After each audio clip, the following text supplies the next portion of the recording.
Hey, what's going on guys? My name is Rampage and welcome to Tech News. This article is Nvidia's new tablet tries damn hard to earn real video game respect. So, alright, what is this? Why is Nvidia making a tablet? Well, apparently this is called the Nvidia Shield tablet. So essentially you get a Nvidia Shield tablet and a Shield controller. So this will be coming out in US and Canada on July 29th, and it'll be available for $299 USD for the 16 gig Wi-Fi only model, and a 32 gig version with LTE, which is basically 4G connectivity. I thought it meant limited edition, but I was wrong. Is due out in August for $399 USD. Now the controller can be bought separately for 60 USD, and the stand also can be bought for 40 USD. Now, I'm not too sure how or what is actually included apart from the tablet and the controller. I don't know whether you get the stand included, but if you buy the $300 bundle, you get the controller and the tablet. The same with the $400 version. I don't know if the $400 version with the LTE 32 gig version comes with the stand at all. It doesn't really say. But anyway, here's the specs list for the Shield tablet. Now, I just want to point out in the article, it doesn't actually give the specs list, so I actually had to go and dig for them myself. But anyway, the processor is a 2.2 GHz ARM Cortex A15 CPU with 2 gigs of RAM. The GPU is an Nvidia Tegra K1 192-core Kepler GPU. The display is 8-inch 1920 by 1200 multi-touch Full HD display, and it's got front-facing stereo speakers, dual-bass reflect port with built-in microphone. The storage capabilities are 32 gigs Wi-Fi plus 4G LTE, or 16 gigs with Wi-Fi only. Wireless, the standard sort of stuff, 2.4 GHz and 5 GHz Wi-Fi, Bluetooth 4.0 LE, GPS and GLONASS. I don't know what that means, but sure. It's also got mini HDMI output, micro USB 2.0, micro SD storage slot, 3.5mm stereo headphone jack with microphone support. Now the SIM card is a micro SIM, and all this other stuff like gyro and accelerometer and compass and all that sort of stuff. The gaming features include Shield wireless controller, compatible, Nvidia Game Stream, Nvidia Shadowplay, Grid Cloud Gaming Beta, console mode, and gamepad mapper, which sounds kind of cool. Now, the other specs are cameras. The front-facing camera is a 5-megapixel HDR. The back is a 5-megapixel autofocus HDR. So it's kind of similar, both the cameras, but they're slightly different. The back one's got autofocus apparently, and the front one doesn't. Kind of weird, but okay. Video features: 4K Ultra HD ready. Yeah, just want to point out, you probably won't be playing games at 4K on a 1920 by 1200 display. Sure, you can stream your games to the device and then output via HDMI to a TV at 4K at 30 Hz. But I don't really think you'd want to do that, to be honest, but sure, whatever. Stylus, cool. Software updates for the Nvidia Shield. The battery is 19.75 watt hours, if that means anything to you guys. Okay, this is a bit weird. The software is Google Play, so it's an Android KitKat OS. Nvidia Shield Hub, Trine 2 Complete Story. Does that mean that it comes with Trine 2 Complete Story? Because that's kind of cool, I think, anyway.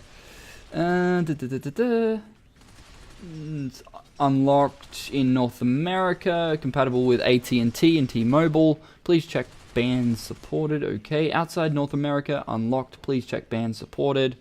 And okay, cellular bands. Alright, so it's got different sort of bands you can get with your carrier. And the optional accessories are the tablet cover, wireless controller, AC adapter, and the stylus. Now, sorry, I'm extremely hungry right now, so if you heard that, I'm sorry. But, okay, so the wireless controller is an optional accessory, yet when you buy the $300 tablet bundle thing, I assume it's a bundle, because why would you sell a tablet without the controller? Which is basically what the Shield was initially designed upon. The initial Shield had the controller attached to a screen, which you could stream games to or play Android games on it, yeah? So, I don't know if that's the best idea for Nvidia to be like, oh, if you want the controller, you have to pay separately. So that's $260, or, yeah, wait, is it $260? No, it's $360 for the tablet and the controller. Like, that's still decent value for what it can do, but it's not going to be an outstanding tablet where you can, run Battlefield 4 on it, It's not going to be anything like that. But what this can do is allow you to play games on the go via a Wi-Fi network or 3G. 3G is probably the worst option because, it depends on your carrier and how much gig you can actually use and stuff like that. Because in Australia, I can guarantee you that shit will not be unmetered. So if you want to use LTE or 4G or whatever you want to call it, it's going to cost you. It's going to cost you a pretty penny. But that's not what I want to talk about, really. I want to talk about the productivity behind the Shield tablet. Is it worth it? Is it worth your time? Well, for me, I don't really believe it is, because I'm not one of those people that would want to stream a 1080p game from my home to a tablet or laptop externally. I don't really feel as though that's an ideal thing, and it's not something that I would like to do. Now, granted, you guys might see this as a good idea and would probably jump on board, but I'm not a big fan at all of streaming games from Grid, or just streaming games from your computer to another device. Maybe a laptop, sure, but not a tablet. I don't really see tablets as being a thing that people would actually want to stream to. Now, I could be wrong, people could probably do this, but the GIF that they show in the article basically shows the tablet being standed up with the stand, yet the controller is, off it, like, you're holding it, right? So basically they are implying that you should be playing this Shield tablet with games, with the controller, with the stand. So they are basically trying to make you buy everything to get the optimal experience with this tablet. Now, I'm not saying that that's what they're trying to do, but that's just what it looks like to me, right? Now, if they want you to, stand the tablet up while you're playing a game, what would stop me from playing it on my PC anyway? What would stop me from playing it on, my TV? Allowing the TV to be the native display and then use the Shield controller or, Xbox controller, what have you, rather than using this method. What's to stop me from doing that? Now, I understand that if you have a TV in a separate room, that's completely fine. You can, stream over Wi-Fi that way to a TV, but I don't see tablets as being a proper, device that you'd want to stream to. Now, another thing that kind of gets me is that the front-facing speakers are on the left and right side if you're holding it horizontally. So, if you're holding the device, you would think that the speakers would get in your way, wouldn't you? If you're trying to play it like a touch screen. Like, I assume they're supposed to, allow for games to work with the touchscreen and stuff. That's fine. But I feel as though if I'm going to use the touch ability for the device, then I'm basically cutting out some of my sound. And that's not really a thing that I'm... Like, why? Why could you not have the speakers properly positioned? Now, I don't know whether the entire side sort of things are speakers, like the left one is the left and then the right one is the right. But if I'm covering the bottom of them and it sounds kind of muffled, I think that is going to take away from the experience as a whole. Now, another thing that I would like to point out is that will developers allow their game to be ported to Android? Would they want that to happen?